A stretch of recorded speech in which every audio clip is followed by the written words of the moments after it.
Meus amados irmãos, abramos a palavra de Deus em Atos dos Apóstolos, na verdade, como nós temos visto, Atos do Cristo exaltado por meio do seu Espírito na vida da igreja e no mundo. Nós vamos abrir no livro de Atos, no capítulo 12, e nós leremos este capítulo todo, se o Senhor Deus assim nos permitir. E nessa noite, eu acho que foi colocado um outro título, mas eu, na verdade, modifiquei. E o título da nossa mensagem, para quem está anotando, é O Rei dos Reis contra os Tiranos deste Mundo. O Rei dos Reis contra os tiranos deste mundo. Então nós vamos ler a palavra de Deus, o que a palavra de Deus diz. Diz assim a palavra de Deus: Por aquele tempo, mandou o rei Herodes prender alguns da igreja para os maltratar, fazendo passar a fio de espada a Tiago, irmão de João. Vendo ser isto agradável aos judeus, prosseguiu, prendendo também a Pedro. E eram os dias dos pães asmos. Tendo-o feito prender, lançou-o no cárcere, entregando-o a 4 escoltas de 4 soldados, cada uma para o guardarem, tencionando apresentá-lo ao povo depois da Páscoa. Pedro, pois, estava guardado no cárcere, mas havia oração incessante a Deus por parte da igreja a favor dele. Quando Herodes estava para apresentá-lo naquela mesma noite, Pedro dormia entre 2 soldados, acorrentado com 2 cadeias, e sentinelas à porta guardavam o cárcere. Eis, porém, que sobreveio um anjo do Senhor, e uma luz iluminou a prisão, e tocando ele o lado de Pedro, despertou, dizendo: Levanta-te depressa. Então as cadeias caíram-lhe das mãos. Disse-lhe o anjo: Cinge-te e calça as sandálias. E ele assim o fez. Disse-lhe mais: Põe a capa e segue-me.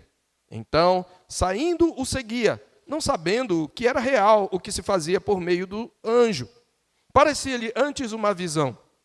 Depois de terem passado a primeira e a segunda sentinela, chegaram ao portão de ferro que dava para a cidade, para o qual se lhes abriu automaticamente. E, saindo, enveredaram por uma rua, e logo adiante o anjo se apartou dele. Então Pedro, caindo em si, disse: Agora sei verdadeiramente que o Senhor enviou o seu anjo e me livrou. E me livrou da mão de Herodes e de toda a expectativa do povo judaico. Considerando ele a sua situação, resolveu ir à casa de Maria, mãe de João, cognominado Marcos, onde muitas pessoas estavam congregadas e oravam. Quando ele bateu ao postigo do portão, veio uma criada chamada Rode ver quem era. Reconhecendo a voz de Pedro, tão alegre ficou que nem o fez entrar, mas voltou correndo para anunciar que Pedro estava junto do portão. Eles lhe abriram, eles lhe disseram: Estás louca. Ela, porém, persistia em afirmar que assim era. Então disseram: É o seu anjo. Entretanto, Pedro continuava batendo. Então eles abriram, viram-no e ficaram atônitos. Ele, porém, fazendo-lhe sinal com a mão, para que se calassem, contou-lhes como o Senhor o tirara da prisão e acrescentou: Anunciai isto a Tiago e aos irmãos. E, saindo, retirou-se para outro lugar. Sendo já dia, houve não pouco alvoroço entre os soldados sobre o que teria acontecido a Pedro. Herodes, tendo-o procurado e não o achando, submetendo as sentinelas a inquérito, ordenou que fossem justiçadas. E, descendo da Judéia para Cesareia, Herodes passou ali algum tempo. Ora, havia séria divergência entre Herodes e os habitantes de Tiro e de Sidom. Porém, estes, de comum acordo, se apresentaram a ele e, depois de alcançar o favor de Blasto, camarista do rei, pediram reconciliação, porque a sua terra se abastecia do país do rei. Em dia designado, Herodes, vestido de traje real, assentado no trono, dirigiu-lhes a palavra. E o povo clamava: É voz de um Deus e não de homem.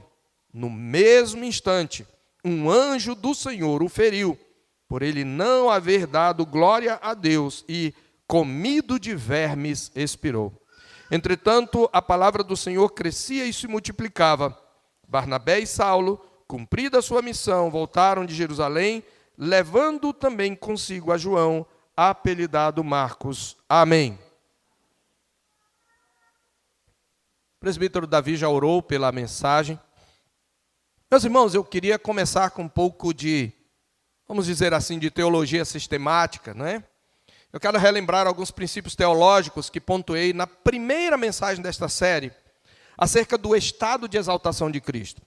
Para aqueles que não sabem, Cristo, na sua humanidade, nos seus dias terrenos, ele entrou no mundo, primeiro num estado de humilhação, que se iniciou com sua encarnação e culminou com o seu sepultamento.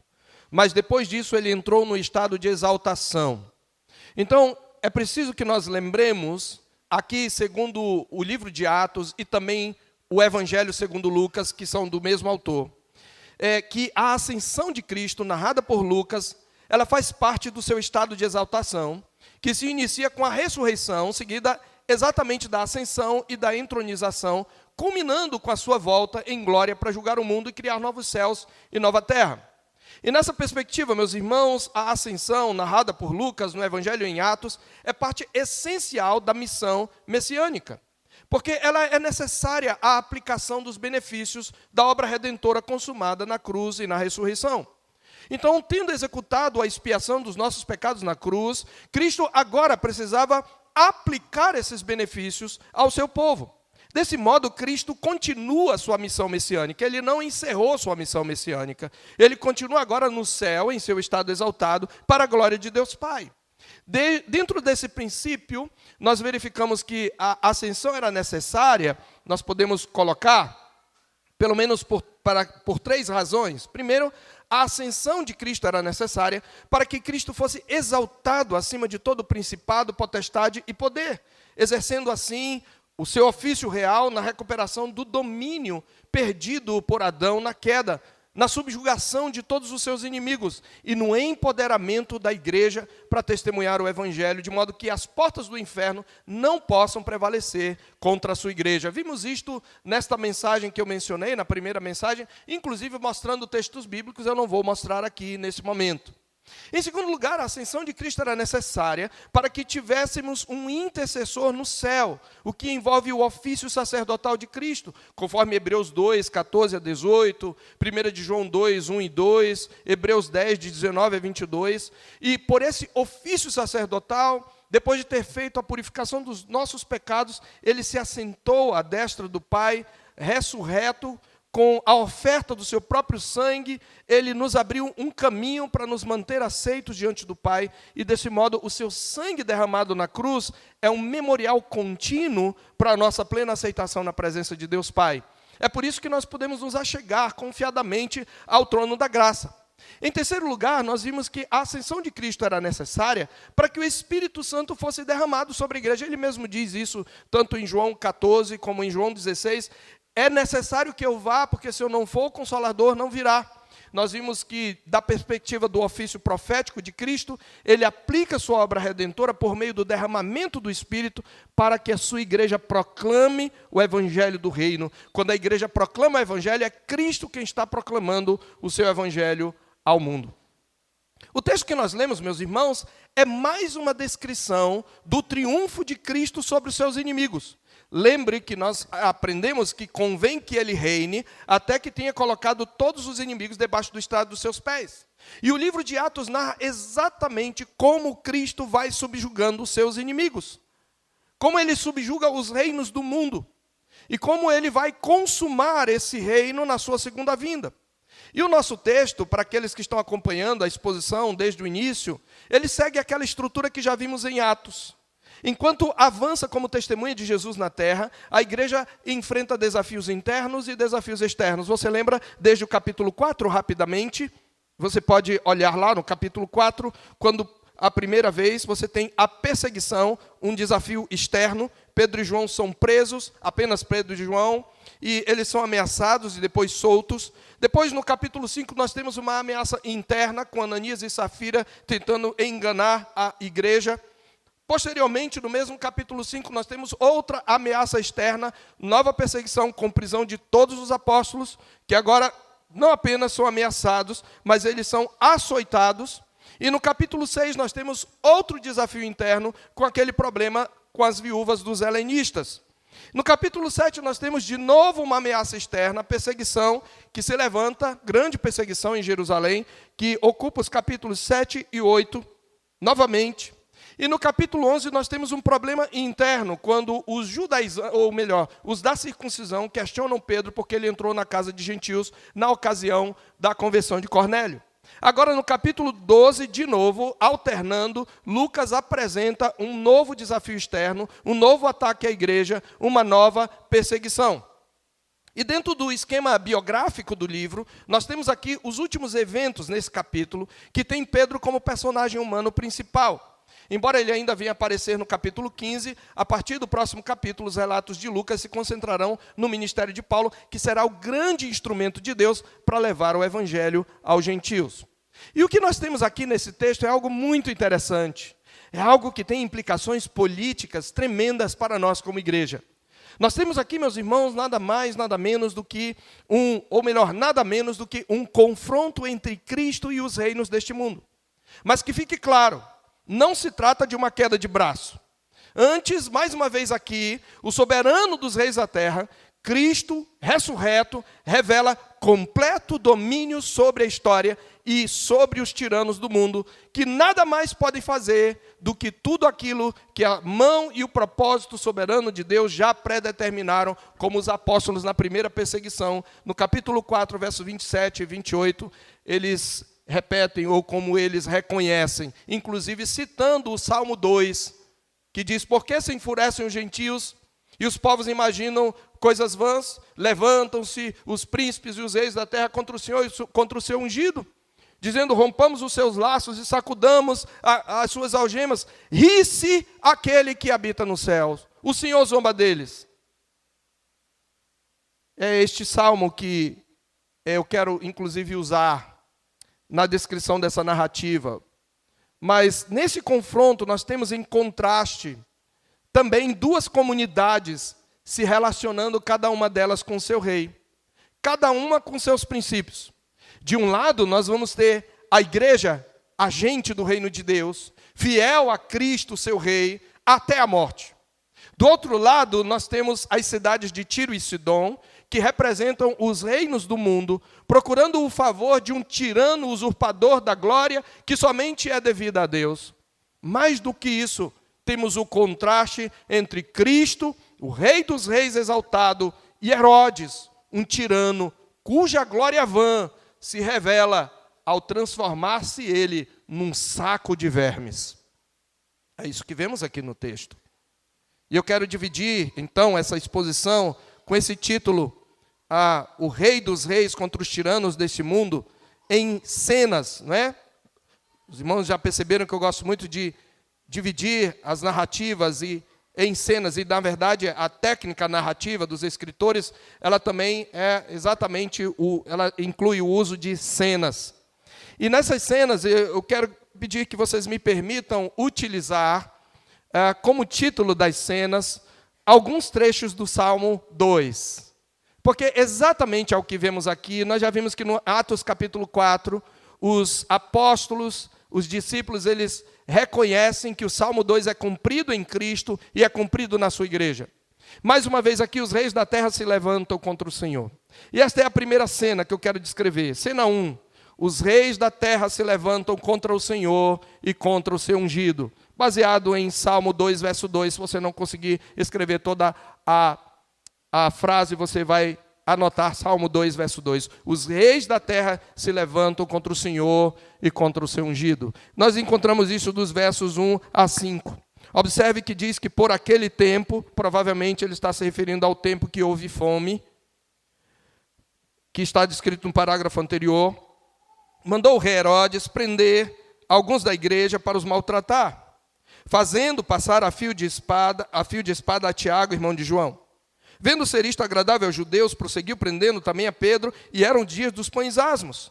Tendo-o feito prender, lançou-o no cárcere, entregando-o a 4 escoltas de 4 soldados cada uma para o guardarem, tencionando apresentá-lo ao povo depois da Páscoa. Esta é dos versos 1 a 4.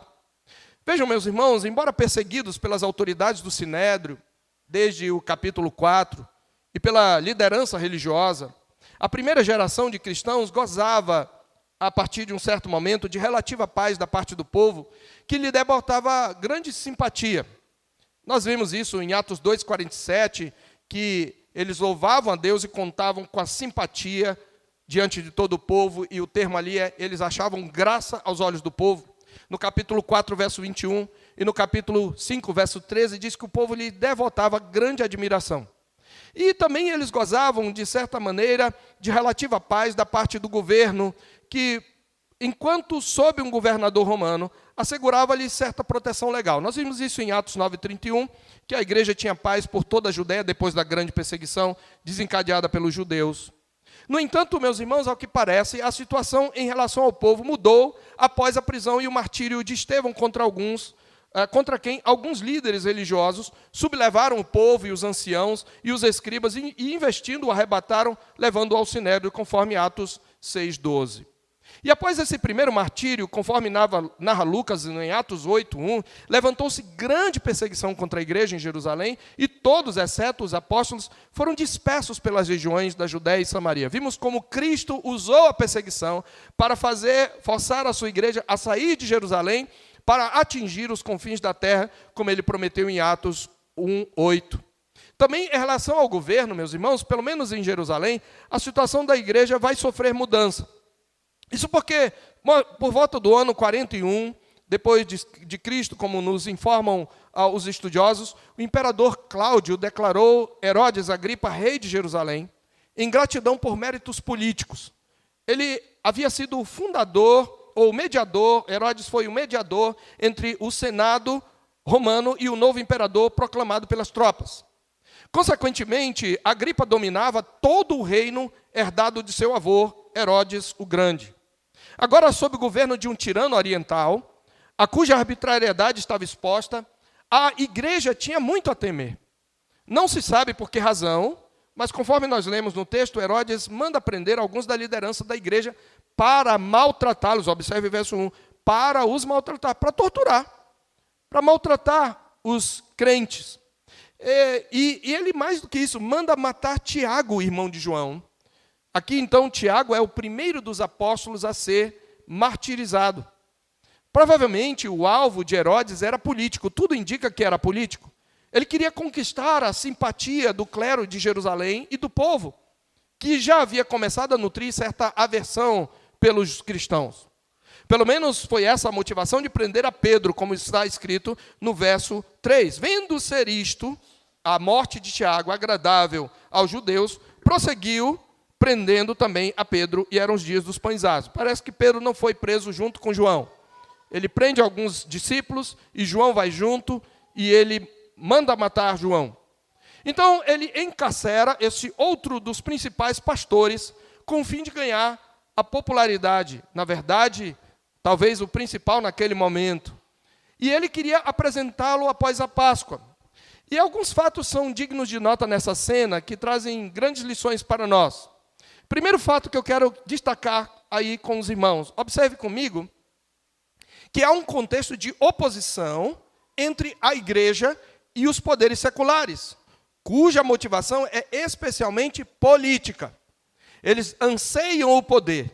E eles veem um certo domínio dos cristãos, ainda que não houvesse governantes, mas uma certa popularidade dos cristãos, e ele vê que as autoridades que têm domínio sobre Jerusalém não veem com bons olhos os cristãos, então ele precisa alcançar o favor dessas autoridades, embora ele tivesse autoridade sobre elas, mas ele quer ter uma boa relação com elas. Então, por motivação política, os poderes seculares entram em oposição contra a igreja.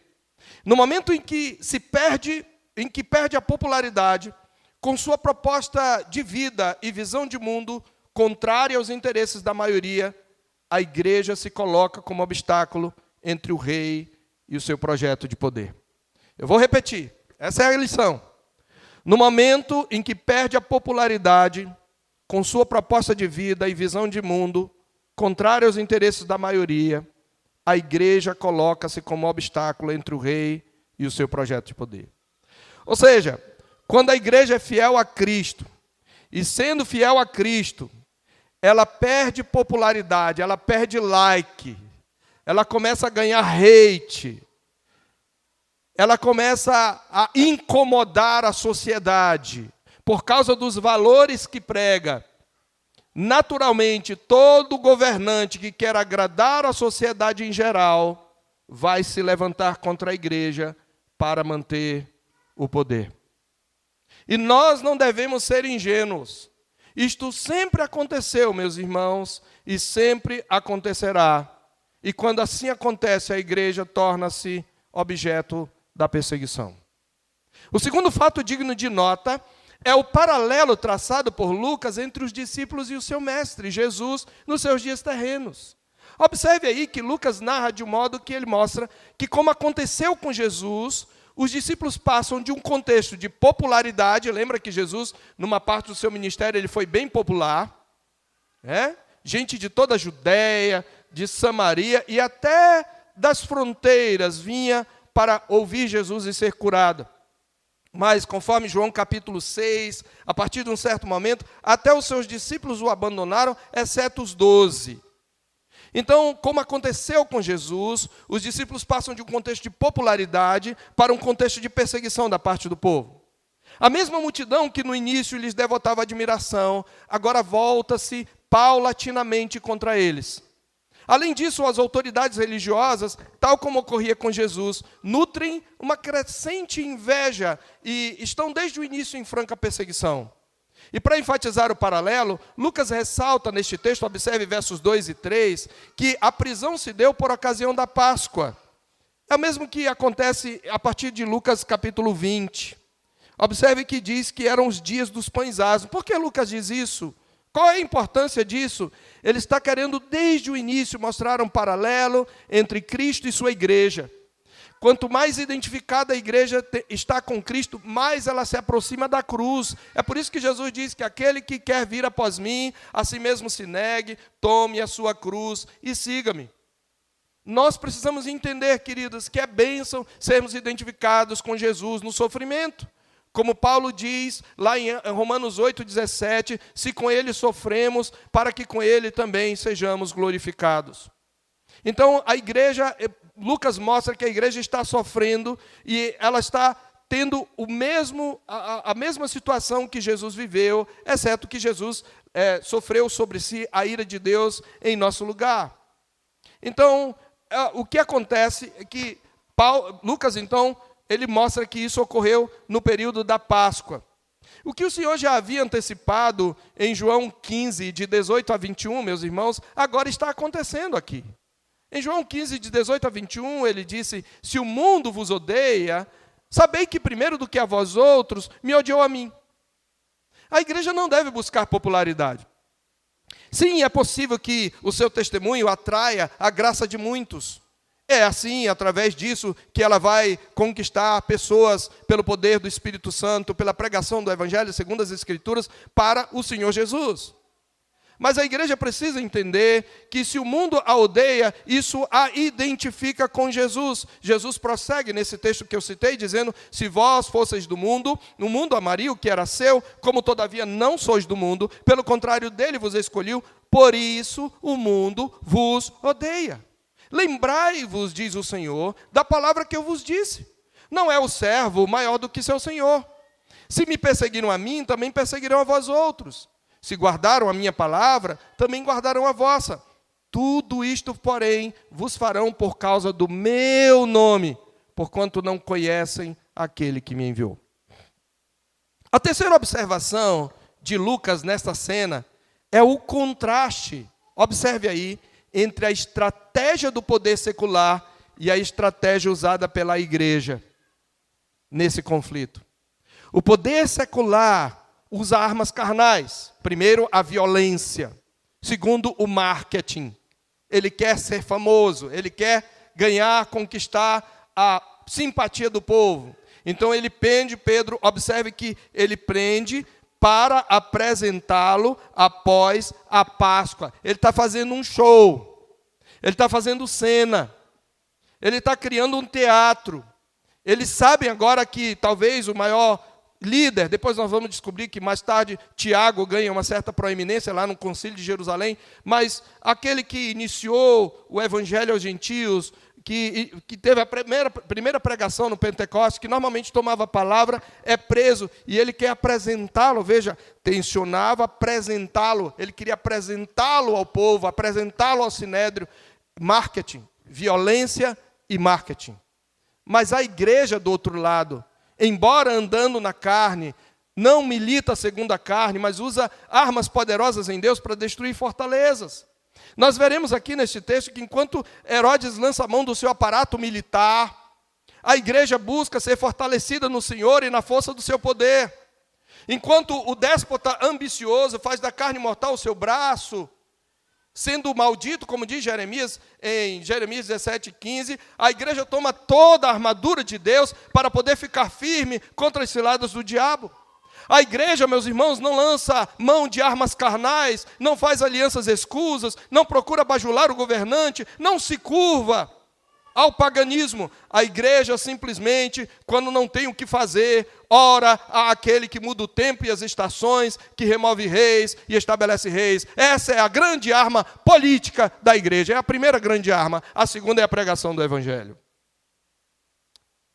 O Senhor vê o tirano se levantar, os reis da terra se levantam contra o Senhor e o seu ungido. Nós chegamos então à cena 2. E a cena 2, ela descreve a verdade que nos traz o Salmo 2, verso 4. Vendo essa tentativa dos homens de sacudir as algemas do soberano Senhor de toda a terra, ri-se aquele que habita nos céus, o Senhor zomba deles. Veja na cena 2, dos versos 6 a 11, como o Senhor zomba do poder militar, do poder político de Herodes. Observe aí a série de cenas. Sabemos que Tiago é decapitado, mas Pedro, pelo plano soberano de Deus, será milagrosamente liberto da prisão, porque o Senhor tem muito a realizar por meio do seu ministério. E as ações descritas, elas são descritas com certo detalhe, passo a passo, criando uma tensão crescente até a saída completa da prisão. Observe aí, quando Herodes estava para apresentá-lo, naquela mesma noite Pedro dormia entre 2 soldados, acorrentado. Observe a segurança com que Pedro estava acorrentado. Ele estava primeiro acorrentado entre 2 soldados que estavam dentro da cela com ele, e tinha mais 2 sentinelas à porta do cárcere. Não tem como sair dessa prisão. É a guarda de elite de Herodes, é o BOPE de Herodes. E são pessoas treinadas na guerra. E ele está muito bem guardado. Mas não há cadeia segura para a ação poderosa do Deus soberano. Diz a Bíblia, eis, porém, que sobreveio um anjo do Senhor. Não é o anjo do Senhor, aquele do Velho Testamento. É um anjo do Senhor, não se diz qual. E diz que uma luz iluminou a prisão. E ele toca ao lado de Pedro. A palavra aqui traz a ideia que ele cutucou Pedro, talvez até causando certa dor. Pedro estava dormindo pesado. Ele cutuca Pedro e de maneira apressada diz, levanta-te depressa. E quando ele fala isso, as cadeias, as correntes, as algemas caem das mãos.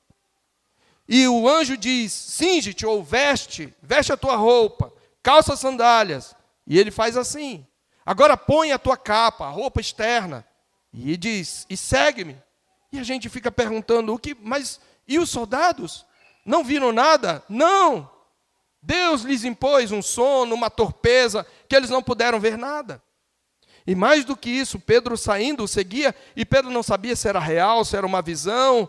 Ele achava que era uma visão, e depois de terem passado, veja como o Senhor vai zombando dos poderes deste mundo.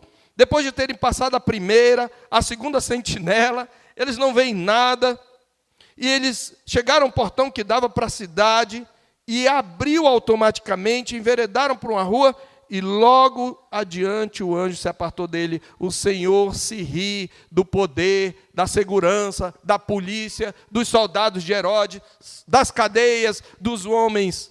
Nada pode prender o Senhor. Quando Ele quer que os seus servos glorifiquem o seu nome por meio do martírio, ele permitirá que eles morram glorificando o nome de Cristo, e ele faz isto para a sua glória, e eles que sofreram com ele serão glorificados e estarão com ele. Para eles é vitória. Mas quando ele tem uma missão e ele quer livrar os seus servos, nenhuma cadeia pode prender aquele a quem o Senhor quer libertar. E novamente aqui Lucas apresenta mais alguns fatos marcantes dessa cena. Primeiro, eu quero que você observe a surpreendente tranquilidade de Pedro, que após ver seu colega de ministério ser morto à espada, e estando prestes a ser apresentado ao povo para possível execução, dorme entre dois soldados, como uma criança nos braços da sua mãe. Veja que diz que Pedro dormia. Diz aí, Pedro estava guardado no cárcere, diz no verso 6, Pedro dormia. E ele dormia tão pesado que o anjo teve que dar um cutucão forte nele. Ele estava em paz, ele estava tranquilo. Ele já havia enfrentado, meus irmãos, com intrepidez admirável, um sinédrio enfurecido e ameaçador, no capítulo 4, do verso 5 ao 22. Pedro sabia, como ressaltou juntamente com a igreja em sua oração, que as autoridades se levantam apenas para fazer tudo o que a mão e o propósito de Deus já predeterminaram. Pedro já havia visto a mão do Senhor libertá-lo noutra ocasião, no capítulo 5, de 17 a 20. Já havia fincado o pé diante de um sinédrio ameaçador, ressaltando que antes importa obedecer a Deus do que aos homens, conforme Atos 5, 29. Pedro estava pronto para morrer, ele não sabia que ia ser libertado, até pensava que era uma prisão. Se essa fosse a vontade do seu Senhor, ele estava pronto para morrer. E todo crente que entende quem é Jesus, o poder de Jesus, a honra que há no nome de Jesus, precisa entender que é honra, que é glória, que é graça imerecida morrer por causa de Cristo. Pedro estava pronto para morrer, sabia porque estava ali, sabia que valia a pena e vale a pena. Além disso, havia uma igreja velando por ele em oração. Mesmo numa cadeia, meus irmãos, às portas do cadafalso, Pedro podia dormir tranquilo, porque ele sabia que o seu Jesus, o seu Salvador, é o soberano dos reis da terra. Que diferença daquele Pedro covarde, lembra? Que se encolheu diante de uma criada quando negou a Jesus. Agora, Pedro experimenta a plenitude do Espírito Santo e tem coragem para enfrentar a morte de cabeça erguida. Uma outra observação que ainda quero fazer nessa cena, antes de partir para a próxima, é a completa inutilidade do braço de carne diante da ação do Senhor por intermédio de um anjo. As cadeias caem como se fossem cordões chamuscados pelo fogo. As sentinelas que estavam treinadas na vigilância não conseguem ver nada, estão entorpecidas por uma obra do Senhor. Os portões seguros da fortaleza, talvez fosse a própria fortaleza de Herodes, porque havia uma fortaleza, havia prisões ligadas ao palácio de Herodes, simplesmente se abrem sem oferecer resistência. O braço de carne é inútil diante da ação do Senhor soberano. Por isso Lucas ressalta a ação sobrenatural do Senhor em livrar Pedro, que até demora para perceber que tudo aquilo era real, tal o caráter extraordinário dos eventos. Mas, enfim, livre da prisão, ele conclui que, de fato, como diz o verso 11, estava sendo liberto do tirano e da expectativa do povo. Meus irmãos, a igreja precisa estar segura em Jesus. A igreja não precisa se desesperar. É óbvio que a igreja deve orar. A Bíblia diz, para que vivamos vida tranquila, com toda piedade e respeito, deve orar em favor dos reis, sem dúvida nenhuma. A igreja deve votar, exercer sua cidadania, segundo os valores que prega, mas ela não deve alimentar a ilusão que para que ela esteja melhor com o seu Senhor, ela precisa ter alguém simpatizante. Pode ser um tirano, pode ser um ladrão, pode ser um bandido, que esteja à frente. Não importa, isso nunca barrará o avanço do Evangelho. E se a igreja for perseguida até a morte, que nós glorifiquemos o nome de Jesus, mas que confiemos, se Ele não quiser que morramos, nenhum braço de carne pode nos fazer mal. E se quiser que o glorifiquemos por meio do seu Espírito, Ele nos dará poder para enfrentar a morte, glorificando o nosso Cristo. Nós chegamos então à terceira cena, que eu intitulo, baseado no Salmo 2, verso 6, quando o Senhor diz: eu, porém, constituí meu rei sobre o meu santo monte Sião. Salmo 2, verso 6, o Senhor anuncia a exaltação do seu Filho Jesus, ainda na velha aliança. Versos 12 a 17, observe que liberto, Pedro então resolve, ainda estava considerando, veja, ele diz: o Senhor enviou o seu anjo e me livrou da mão de Herodes e de toda a expectativa do povo judaico. O que o povo queria não aconteceu. E considerando ele a sua situação, resolveu ir à casa de Maria, mãe de João, cognominado Marcos, onde muitas pessoas estavam congregadas e oravam. Pedro, então liberto, vai à casa de João Marcos. Ali a igreja, a portas trancadas, leva a efeito uma das suas ações políticas que lhe foram ordenadas. O que ela faz? Ela clama ao seu rei. E Lucas, o teólogo da oração, afirma por 2 vezes na narrativa que a igreja ora unânime, persistente e fervorosamente. Verso 5 diz que havia oração incessante a Deus por parte da igreja a favor dele. Essa palavra incessante é não apenas uma oração que persiste, mas uma oração fervorosa. É a mesma que Pedro mesmo vai usar quando descreve lá em 1 de Pedro como nós devemos nos amar ardentemente uns aos outros. Ele diz isso lá no capítulo 2 da sua primeira epístola, tendo purificado, capítulo 1, verso 22, tendo purificado a vossa alma pela vossa obediência à verdade, tendo em vista o amor fraternal não fingido, amai-vos de coração uns aos outros ardentemente. Amai-vos de coração ardentemente. É a mesma palavra. A igreja orava com fervor. E diz que quando ele bate aquela casa, havia muitas pessoas congregadas. Isso era no meio da noite. Elas estavam numa vigília e oravam e buscavam a Deus. Esta é uma das armas da igreja. É uma das armas pelas quais a igreja enfrenta os poderes deste mundo. A igreja clama ao seu rei. Por que eu escolhi a frase: eu constituí o meu rei sobre o meu santo Monte Sião? Porque a igreja é o Monte Sião. O autor de Hebreus diz: nós temos chegado ao Monte Sião, e a igreja, a assembleia dos santos, a assembleia dos primogênitos arrolados nos céus, está lá em Hebreus 12, a partir ali do versículo 28. Sião é o lugar onde o rei reina. Sim, Jesus reina no trono, mas ele reina neste mundo na sua igreja. Ele reina salvificamente na sua igreja. Ele é o rei, e a igreja sabia disso, e ela clama ao rei. Mas além desse fato, eu quero destacar outros 2 dignos de nota. A primeira delas é a momentânea incredulidade da igreja. Mesmo que ela estivesse orando por Pedro, nós não somos diferentes, não é, irmãos? Nós oramos fervorosamente por certos objetivos, por certas vitórias neste mundo, e às vezes quando Deus nos dá, a gente nem acredita. Mesmo estando em fervorosa oração, a igreja não acredita a princípio que Pedro estivesse livre. Prefere pensar que a criada estava louca, né? A criada ficou tão emocionada que ela nem abriu o portão. Ela disse: é Pedro, é Pedro. Você está louca, mulher. E aí ela insistia: não, de fato, é Pedro. Ela continua aí. Ela reconheceu a voz de Pedro: você está louca. Ela insistia: não, é Pedro, vão lá. Não, deve ser o seu anjo. Era uma crença da época, especialmente influenciada pela cultura persa do período interbíblico, de que toda pessoa tinha um anjo da guarda. Ainda tem alguns que creem assim, né? Que parece com aquela pessoa e que o aguarda. Sim, os anjos de Deus nos guardam, mas não tem nada na Bíblia que diga isso. Essa era uma visão que eles achavam: deve ser o seu anjo.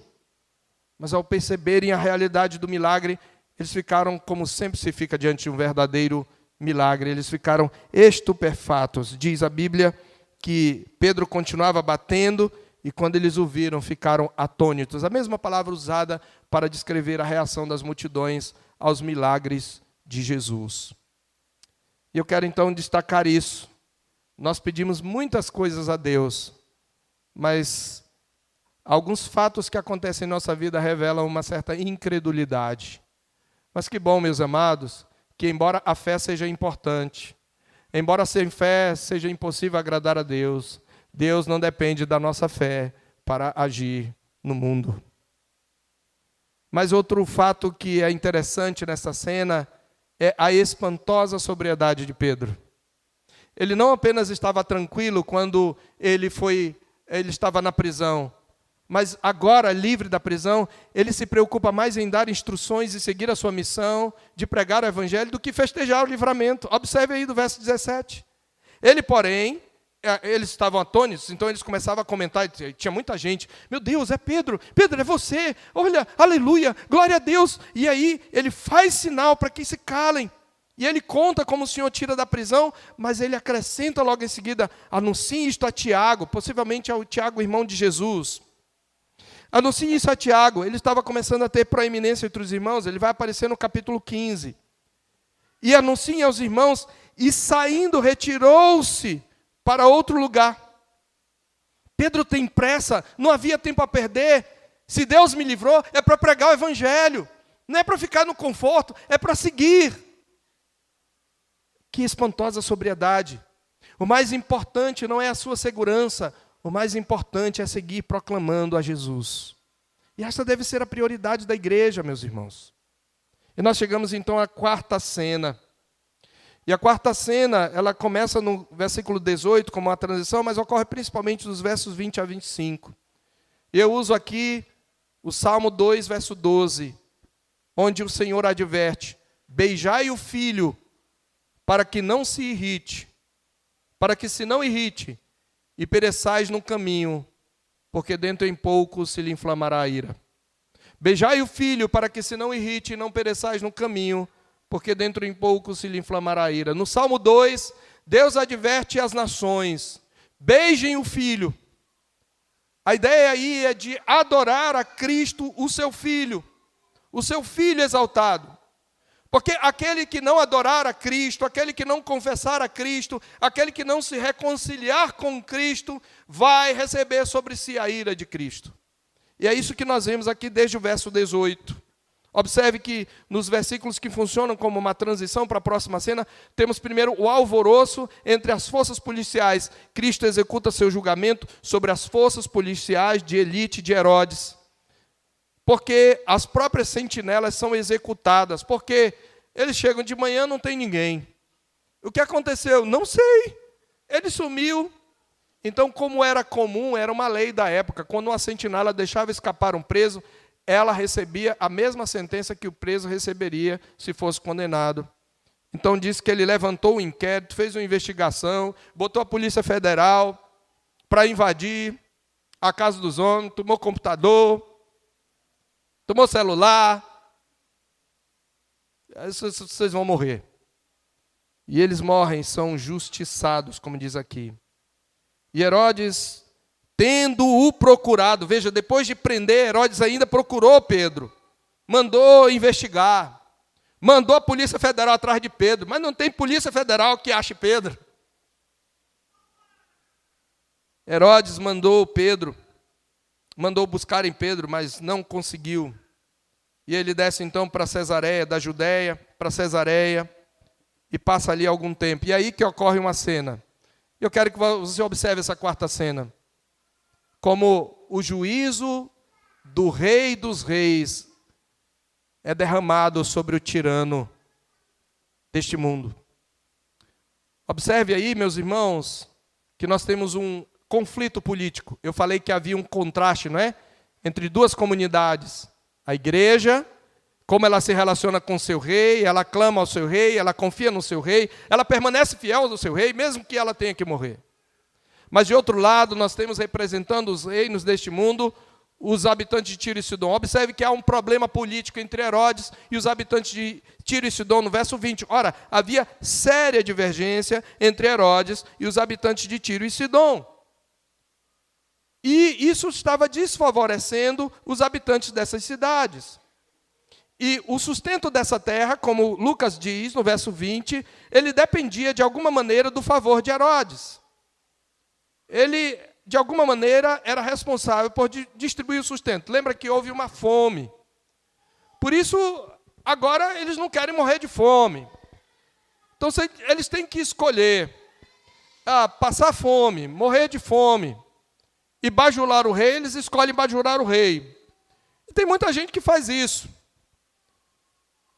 Vota errado, apoia gente ruim pelo seu emprego, por dinheiro, por cargo ou qualquer outra coisa.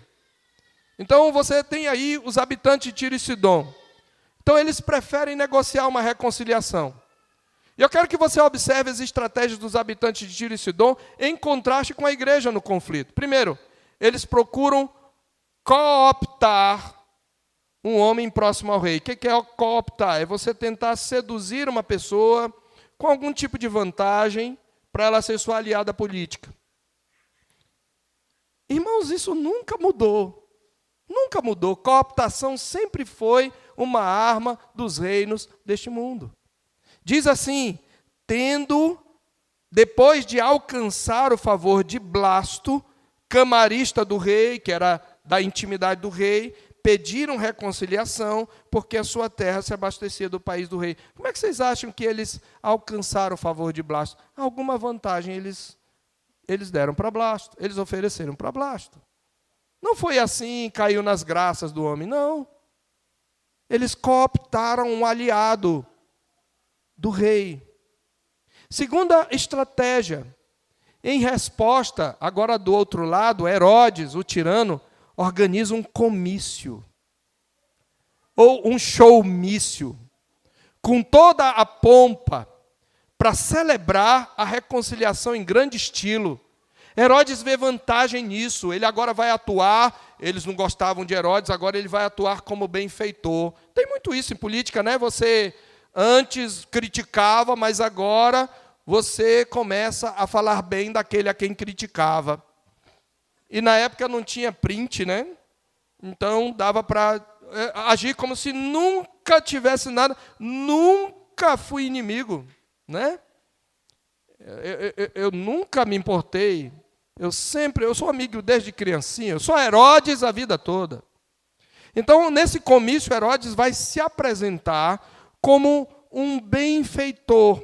E ele se veste com toda a pompa para declarar, para discursar a eles. Observe aí que eles, no verso 21, em dia designado, Herodes, vestido de trajo real, assentado no trono, dirigiu-lhes a palavra. Herodes lhes dirige a palavra. E aí, em contrapartida, veja, os habitantes de Tiro cooptam um aliado, um empregado de elite de Herodes, o camarista. Herodes organiza um comício, vamos fazer o nosso teatro e o nosso show, com muito pão e muito circo. E ele discursa a eles. E qual é a resposta dos habitantes de Tiro? Eles entram na negociação e usam outra tática comum entre governantes e governados, a bajulação. Eles estão inspirados pelos trajes suntuosos do rei. Sabe qual era o tipo de traje que Herodes estava usando aqui, segundo os estudiosos, pelo menos segundo Flávio Josefo, antigo historiador judeu? Ele estava com uma vestimenta bordada em prata, que brilhava e cintilava sob o sol matinal, fazendo com que o rei parecesse um luminoso personagem celestial. Essas são as palavras de Josefo. Ou seja, quando ele falava e se mexia, o brilho do sol refletia naquela veste, e aí eles gritam extasiados: é voz de um Deus e não de um homem. É como se eles gritassem: vou mexer com um lado, vou mexer com o outro lado. Mito! Mito! Eles adoram. O povo gosta, irmãos. O povo gosta de adorar aqueles que os exploram. A Bíblia diz isso no Salmo. E às vezes o povo de Deus entra nessa jogada. E o povo de Tiro e Sidom não foi o povo de Deus aqui. Provavelmente quem falou isso foram gentios. É voz de um Deus e não de um homem. mas o Senhor. Herodes não deu glória a Deus. Lembra de Pedro, quando Cornélio o viu? Cornélio se prostrou e o adorou. E o que Pedro disse? Ergue-te que eu também sou homem. Mas Herodes não. Ele quer ser um Deus. Aliás, todo tirano quer ser um Deus. Todo tirano se acha um Deus. E diz a Bíblia que por não dar a glória devida a Deus, beijando o filho, aquele que havia se colocado como defensor da fé judaica contra os cristãos, é objeto do juízo divino e morre comido de vermes.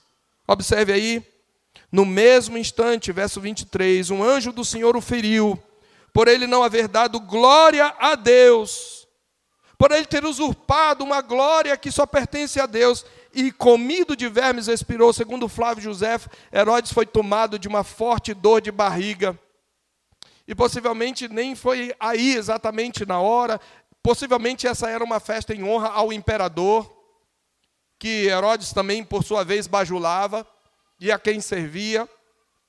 Mas ele tem algum tipo de infecção intestinal, sei lá o quê, que ele tem dores atrozes, e vermes saem do seu corpo, e ele morre comido de vermes. E, meus irmãos, concluindo essa exposição, nós temos a última e quinta cena. Enquanto Herodes morre comido de vermes, o rei dos reis, o soberano dos reis da terra, continua avançando e colocando todos os inimigos debaixo dos seus pés. E como sabemos disso? Observe versos 24 e 25. Entretanto, enquanto Herodes morreu comido de vermes, a palavra do Senhor crescia e se multiplicava. Aleluia! A palavra do Senhor nunca está algemada. A palavra do Senhor nunca será barrada. O Evangelho de Cristo não sofre nenhum revés, meus irmãos. O reino de Cristo não sofre nenhum tipo de estagnação. O reino soberano de Cristo avança até nas fileiras do inimigo. A palavra de Deus crescia e se multiplicava. E Barnabé e Saulo, cumprida a missão que eles tinham tido para levar o sustento aos pobres de Jerusalém, cumprida a missão, voltaram a Jerusalém, levando também consigo a João, apelidado Marcos. E aqui Lucas prepara os seus leitores para a missão de Paulo, que vai iniciar no capítulo 13. Que texto, que versículo do Salmo 2 nós podemos usar para descrever essa cena? O verso 8, quando Deus diz para o filho: pede-me e te darei as nações por herança e as extremidades da terra por tua possessão. Lembrando que essa promessa é de Deus para o seu filho. Mas é óbvio que a igreja que está unida a Cristo é co-herdeira com Ele. E ela avança herdando as nações na pregação do Evangelho. Lucas traz duas observações, então, que ressaltam o triunfo do reino de Cristo. Primeiro, a palavra de Deus cresce. E segundo, a missão de Saulo e Barnabé é cumprida. Formando um contraste marcante, Lucas acrescenta as últimas frases do capítulo a esse relato. Desse modo, ele nos faz rever todo o capítulo. No começo, um rei pensa ter em sua mão todo o poder e age arbitrariamente contra pessoas da igreja que de um ou de outro modo o incomodam. Mas quando termina, vemos esse rei perecer repentinamente. E nenhuma veste cintilante de prata, como diz um comentarista, pode mais ocultar a miséria do seu corpo fustigado. Mas, por outro lado, a palavra de Cristo avança. Isto deve nos encorajar, meus irmãos, a sermos fiéis a Cristo, o que quer que nos aconteça, a qualquer preço. É possível que alguns de nós, pela fidelidade a Cristo, possamos morrer. Tiago morreu. Por que Cristo não poupou Tiago? Porque ele assim o quis. Ele quis que Tiago o glorificasse, inclusive cumprindo o que ele falou quando Tiago e João pediram o melhor lugar no seu reino. Ele disse: vocês podem ser batizados com o batismo com que eu sou batizado? Podemos, então vocês vão ser batizados. Tiago é batizado e isso é glória para ele. Mas Deus quis usar Pedro na continuidade do seu ministério. O que nós precisamos lembrar é que seja a morte, seja a vida, isso não muda o fato de que Cristo reina e nada nos separará do seu amor. Aprendemos aqui, em segundo lugar, já aplicando, que não importa, meus irmãos, quanta honra os reis deste mundo recebam dos homens. Não importa quanto sucesso eles tenham no seu governo. Aqueles que não derem a glória devida a Deus, beijando o seu filho, estão debaixo do seu juízo, e se não sofrerem juízo temporal agora, podem ter certeza que no dia final eles serão julgados. Nós precisamos ter este princípio por consolo. Em terceiro lugar, nós precisamos identificar aqui que o crescimento da igreja, ele ocorre juntamente com o crescimento da palavra, não podem ser dissociados. Muitas pessoas, quando pensam em crescimento de igreja, pensam no inchaço da igreja, pensam em mega igreja. Mas não é a primeira vez que Lucas fala que crescia a palavra. Você lembra que em Atos 6, ao final do parágrafo, no verso 7 diz, crescia a palavra de Deus, e em Jerusalém se multiplicava o número dos discípulos. Também muitíssimos sacerdotes obedeciam à fé. Não é possível a igreja crescer sem a palavra. O crescimento da igreja, ele é verificado no crescimento e nos efeitos do evangelho. Sim, isso implica em números, não necessariamente numa multidão no mesmo lugar, mas em igrejas plantadas, em almas redimidas pelo Senhor Jesus, pelo envio dos missionários. Temos falado isso aqui. O crescimento da igreja é o crescimento da palavra. E o crescimento da palavra é o crescimento da igreja. Porque a igreja cresce, se alimenta pela palavra de Deus. E qual é a implicação disso? Nós não precisamos abrir, nem devemos abrir mão da fidelidade à palavra de Deus, acrescentando coisas atrativos para que o mundo venha para nós. Nós devemos ser fiéis à palavra. Se a igreja não cresce pela exposição fiel da palavra, seu crescimento não é crescimento, é inchaço. Por último, o mundo brutal, como disse um comentarista, continuará lutando e usando seus recursos e poder contra a frágil igreja de Jesus. O mundo vai continuar encarcerando, vigiando. Agora mesmo, quando nós estamos aqui, tem irmãos no porão das casas, se protegendo dos rebeldes na Síria. O mundo, ele vai prender, encarcerar, vigiar e envolver tudo em ofuscante propaganda. Mas a igreja não deve recuar, não deve buscar o emprego de armas da mesma espécie, não deve colocar sua esperança nos salvadores humanos. A Bíblia diz que eles tornam ao pó. Está lá no Salmo 146, não confieis nos príncipes nem nos filhos de Adão, não importa quem vai ser o nosso próximo presidente. Sim, nós devemos votar com responsabilidade, conforme os valores em que cremos, mas o que importa é que cumpramos a nossa missão de pregar o Evangelho, e o Evangelho vai avançar. E nós precisamos entender isto de uma vez por todas. Se ao Senhor aprouver nos dar tranquilidade por alguns anos, que nós louvemos a Deus e aproveitemos para pregar o Evangelho, mas que não coloquemos a nossa esperança nestas coisas. Porque o Rei dos Reis, ele subjuga e está subjugando todos os tiranos da terra, e um dia todo joelho se dobrará diante dele. Que essa seja a nossa confiança, meus irmãos, e que isso nos leve a prosseguir crescendo no Senhor, crescendo e glorificando a Cristo com a nossa vida. Que possamos dizer, como diz o Catecismo de Heidelberg, que a nossa confiança na vida e na morte seja Jesus.